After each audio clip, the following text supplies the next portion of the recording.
any type of paper or light cardboard for paper weaving. During the coronavirus shutdown, I actually had my students do some paper weaving with materials they had around the house. At school, I used construction paper with my students.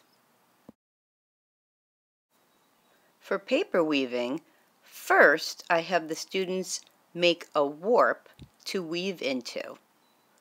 They can fold a piece of paper in half, make a line at the top, and I have them put their name in this space. And then they could draw lines going down from that line to the fold. Here I'm just cutting some straight lines for the demonstration. Once you open this up, you will have your warp to weave into.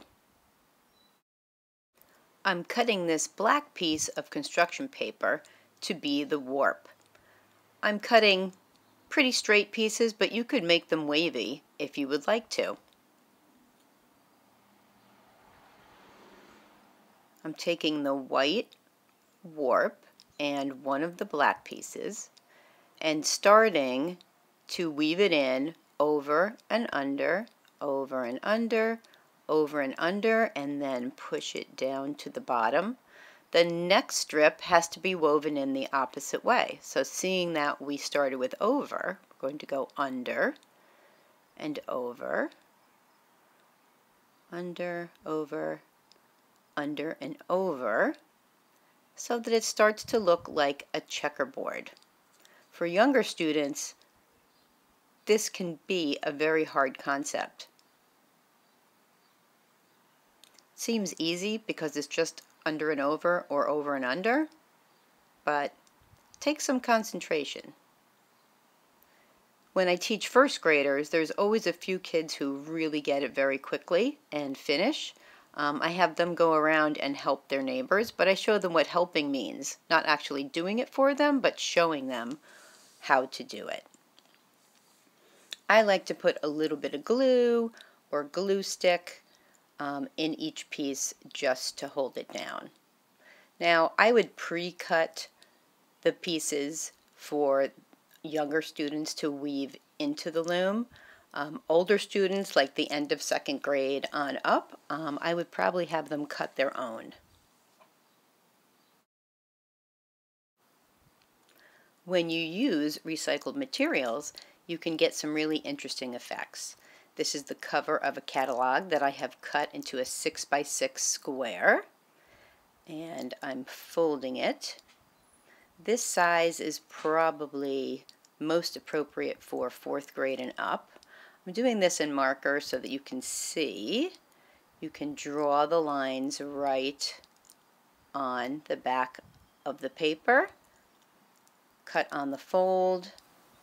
These wavy warp lines will make it look more interesting.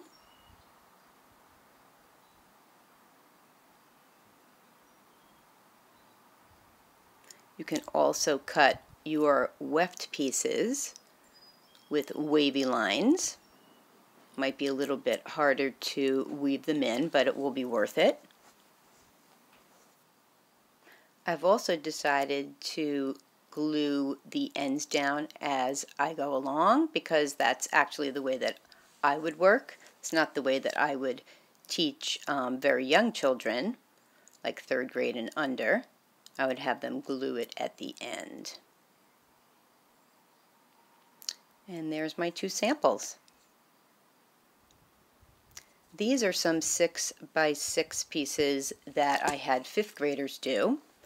I also had them do 4 in related colors, and they mounted them on a 12x12 piece of oak tag. Here's one other idea for distance learning and also for reusing materials. For this weaving, I used the side of a tissue box and part of a FedEx mailing envelope. I used the scissor to crease the fold. I have sped this up considerably, as you can see, but it was a little bit tricky getting that thicker material through the just as thick material. So it did take a lot of fussing about to get it just right. For that reason, this is probably best for middle school and up.